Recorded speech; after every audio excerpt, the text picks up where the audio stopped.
ते आमचा मित्रपक्ष आहेच, फक्त थोडे काही बदल झाले आहेत. अशा शिवसेनेमध्ये त्यांनी त्या ठिकाणी प्रवेश केला, पण त्यांचं संपूर्ण राजकीय जीवन जे घडलं ते भारतीय जनता पक्षामध्येच घडलं. आणि अर्थातच त्यानंतर शिवसेनेत गेल्यानंतर मग शिवसेनेमध्ये वेगवेगळ्या पदांवर त्यांनी काम केलं.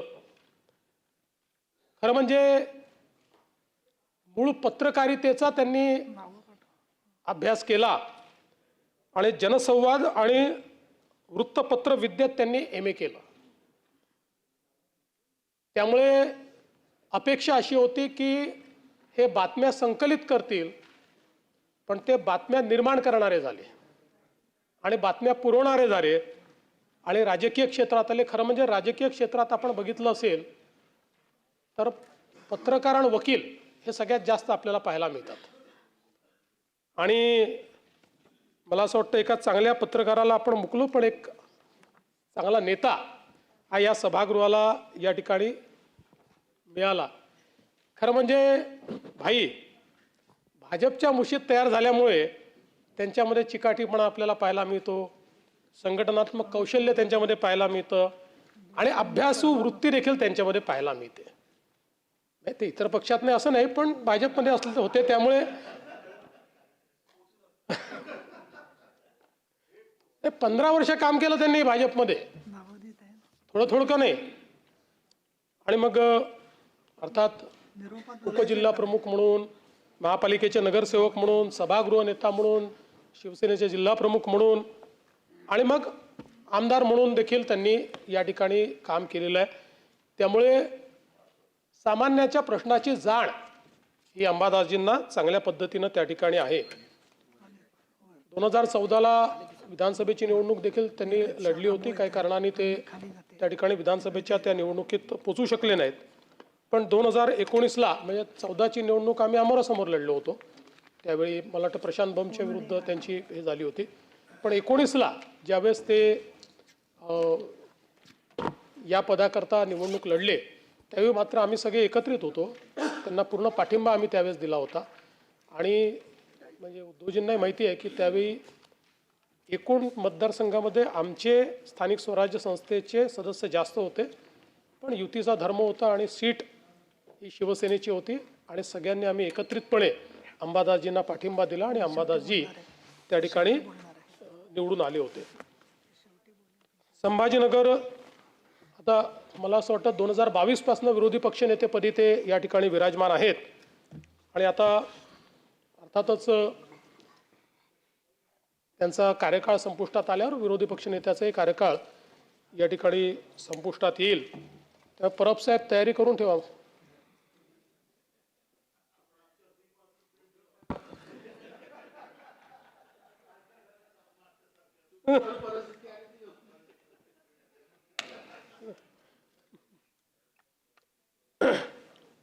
संभाजीनगर जिल्हा बँकेत संचालक, मातृभूमी प्रतिष्ठान, अखिल भारतीय वारकरी महामंडळ, जिल्हा हँडबॉल संघटना, जिल्हा योग संघटना, स्वामी समर्थ प्रतिष्ठान अशा अनेक संस्थांशी त्यांचा अतिशय निकटचा संबंध आला आहे.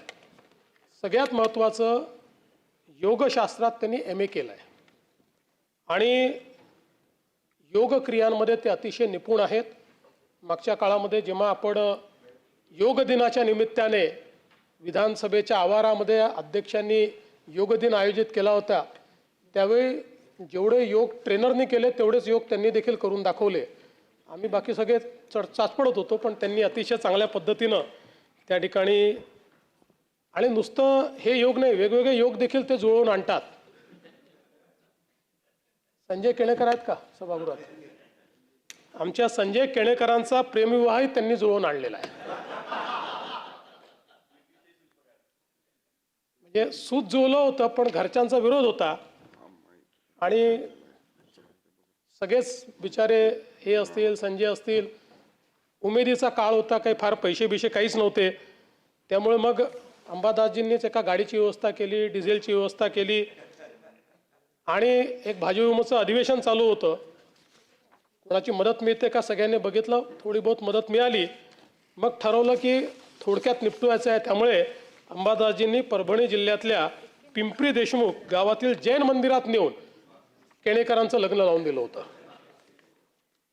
त्यामुळे वेगवेगळे योग जुळवणं हे देखील मला असं वाटतं त्यातही त्यांचा हातखंडा आहे.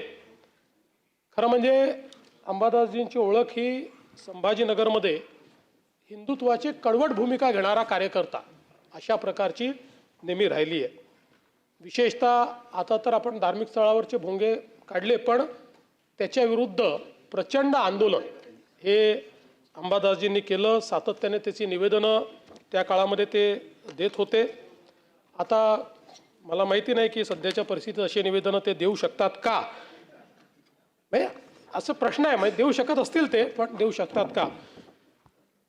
आणि तसे ते कट्टर सावरकर भक्त देखील आहेत. म्हणजे जरी बंटी पाटलांच्या बाजूला बसावं लागलं तरी अजून सावरकर भक्ती सोडली नाही दानवे साहेबांनी. एकदम कट्टर. हा, एकदम.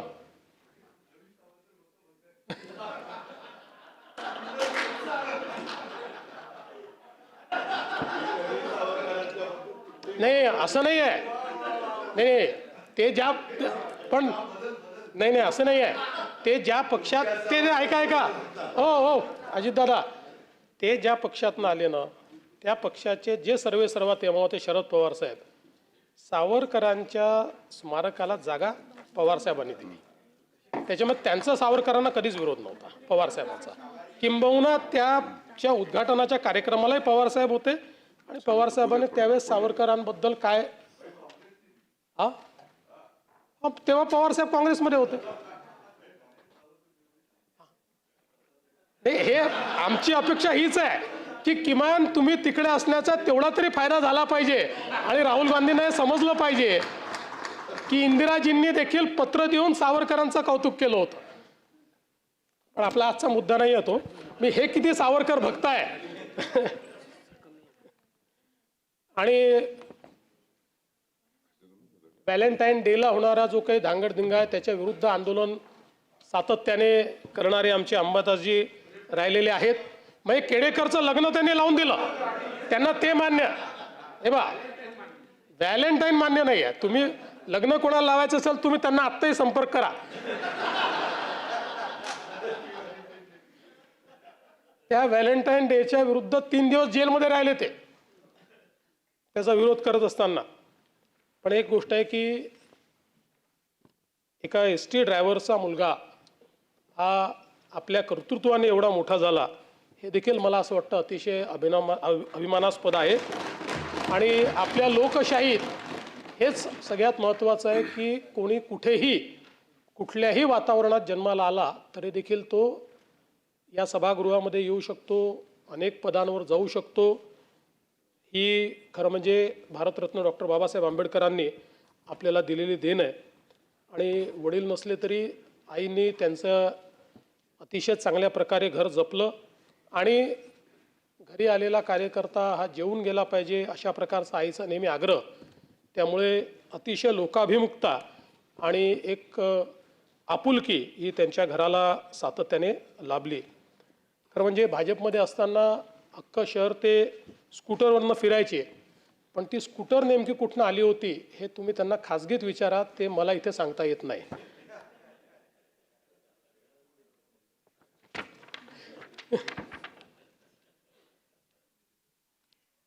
अंबादासजींची आंदोलन करण्याची जी काही पद्धत आहे ती पण एक वेगळ्या प्रकारची. एकदा टेलिफोन एक्सचेंजच्या विरुद्ध एक आंदोलन करायचं त्यांनी ठरवलं आणि सहकाऱ्यांना सांगितलं की आज आपल्याला पार्टी करायची आहे, त्यामुळे तुम्ही कोंबडी घेऊन या, दारूची एक बॉटल घेऊन या आणि डांबर घेऊन या.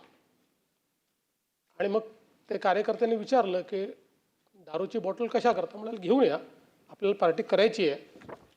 म्हणाले पित नाही तर म्हणाले जो पितो त्याच्याकरता आपण घेऊन चाललो आहे. असं करून टेलिफोन एक्सचेंजमध्ये गेले. पहिले त्या अधिकाऱ्याच्या तोंडाला डांबर फासलं आणि मग त्याला दारूची बॉटल आणि कोंबडी भेट दिली आणि त्या ठिकाणी फोटो काढला. सगळ्यांना अटक झाली आणि मग त्यावेळेस 8 दिवस आपल्याला जेलचं पाहुणचार हा त्या ठिकाणी प्राप्त झाला होता. आणि हे सांगण्याचं कारण काय की तो पाहुणचार संपला पण बेल घ्यायला कोणीच येईना. त्यावेळेस संजय केणेकरांचे सासरे ज्यांच्या मुलीला पळवून यांनी केणेकरांची लग्न लावून दिलं होतं त्या सासऱ्यांनी येऊन यांची बेल घेतली आणि हे बाहेर आले. त्यामुळे खरं तर तसे दानवेसाहेब अतिशय प्रतिभावान आहे. 1988 मध्ये 12वीची परीक्षा उत्तीर्ण झाली तेव्हा ते मराठवाड्याच्या गुणवत्ता यादीमध्ये होते. 6व्या क्रमांकावर गुणवत्ता यादीमध्ये आले होते. आणि एकदा SSCचा पेपर फुटला तर त्यांना फार त्याचा राग आला आणि त्यावेळेस बोर्डाच्या ऑफिसमध्ये जाऊन त्या ठिकाणी त्यांनी टेबलावर उड्या मारण्याचं आंदोलन केलं होतं. आणि अतिशय अभिनव पद्धतीनं त्यांनी हे आंदोलन त्या ठिकाणी केलं होतं. त्यामुळे वेगवेगळ्या पद्धतीची आंदोलनं ज्याच्यातनं आपला प्रश्न ठळकपणे सगळ्यांपुढे येईल अशा प्रकारची आंदोलनं करण्याची त्यांची सवय राहिली आहे. आज चड्डी बनी ते मी सांगितलं मगाशी ते तुमचं नवीन फॅशन स्टेटमेंट आहे.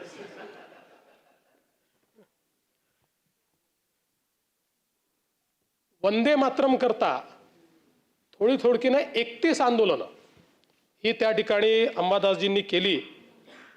आणि संभाजीनगरच्या नामांतराकरता देखील त्यांनी अनेक आंदोलनं केलं. मला आनंद आहे की आमच्या शिंदे साहेबांच्या नेतृत्वात आमचं सरकार आल्यानंतर छत्रपती संभाजीनगर हे नामकरण आम्ही केलं. नाही उद्धवजी नाही नाही नाही एक एक असं नाही. एक मिनिट नाही सांगतो. नाही एक मिनिट एक मिनिट अरे मला बोलू द्या. जे खरं आहे ते सांगतो की उद्धवजी तुमचं नाही तुमच्याकडचं ज्यावेळेस बहुमत संपलं आणि बहुमत दाखवा असं पत्र ज्यावेळेस तुम्हाला राज्यपालांनी दिलं त्यानंतर तुम्ही जी कॅबिनेट घेतली त्यावेळी जी तुम्ही मंत्री ती बैठकही इल्लीगल होती. अशा प्रकारे राज्यपालांनी आपल्याला पत्र दिल्यानंतर बहुमत नसताना अशी बैठक घेता येते. चला तरी तथापि तुम्ही म्हणजे असं तुम्ही वाईट वाटून घेऊ नका पण याला उशिरा आलेलं शहाणपण म्हणतात. त्यामुळे जाता जाता तुम्ही पण त्यानंतर ज्यावेळी पूर्ण बहुमत आम्ही सिद्ध केलं ते बहुमत सिद्ध करून छत्रपती संभाजीनगरचा प्रस्ताव आम्ही मंजूर केला आणि तो केंद्र सरकारने देखील मंजूर केला. पण पुन्हा मी याच्यावर येतो की यातलं महत्त्वाचं आहे की याकरता आपण अनेक आंदोलनं केली हे महत्त्वाचं आहे. म्हणजे सगळ्यांचं जे कॉन्ट्रीब्युशन आहे खरं म्हणजे तर यात सर्वात मोठं कॉन्ट्रीब्युशन हे हिंदू हृदय सम्राट शिवसेना प्रमुख बाळासाहेब ठाकरेंचं आहे. कारण त्या संभाजीनगरच्या पहिल्या सभेमध्ये महापौर निवडून आल्यानंतर त्यांनी त्यावेळी घोषित केलं होतं की आजपासून याला संभाजीनगर हे नाव देण्यात येतं आहे. त्यामुळे त्यांचं कॉन्ट्रीब्युशन आहे. त्यामुळे मला असं वाटतं की निश्चितपणे आपण एक महत्त्वाचं काम या ठिकाणी या संदर्भात केलं आहे. तुम्ही समाजशास्त्रामध्ये MA ची 3री पदवी घेतलेली आहे म्हणजे 2री योगामध्ये 3री समाजशास्त्रामध्ये. पण विधी शाखेचे मात्र 2च वर्ष तुम्ही पूर्ण केले. 3रं केलं असतं तर तुम्ही देखील वकिलांच्या रांगेमध्ये बसू शकला असतात.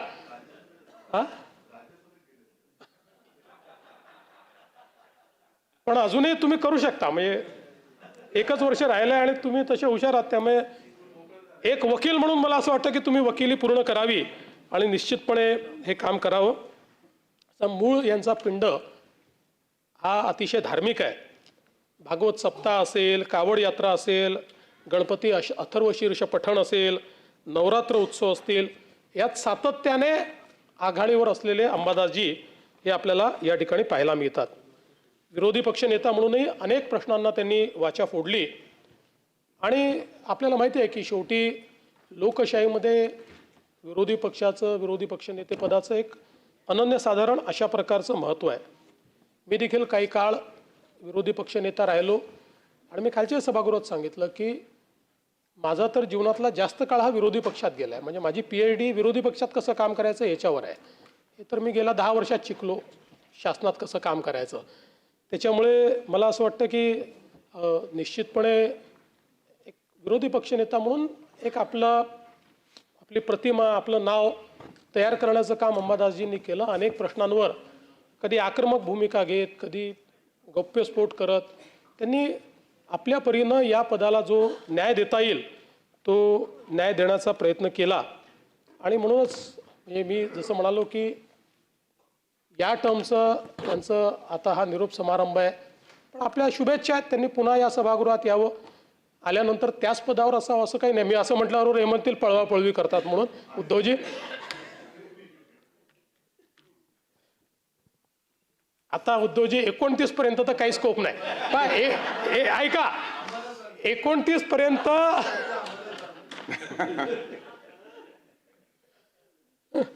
आम्हाला तिकडे याचा स्कोप उरला नाही. 29 तुम्हाला इकडे याचा स्कोप आता विचार करता येईल, म्हणजे त्याचा विचार आपण वेगळ्या पद्धतीने करू, पण आम्हाला तिकडे जायचा स्कोप हा काही या ठिकाणी उरलेला नाही. पण मला असं वाटतं की मी अंबादासजी कुठे असले तरी त्यांचा मूळ आत्मा हिंदुत्ववादी. त्याच्यामुळे मला हा विश्वास आहे की आजही आणि भविष्यातही हा जो काही विचार आहे हा विचार ते सोडणार नाहीत. त्या विचाराच्या दिशेनंच सातत्याने ते या ठिकाणी काम करत राहतील.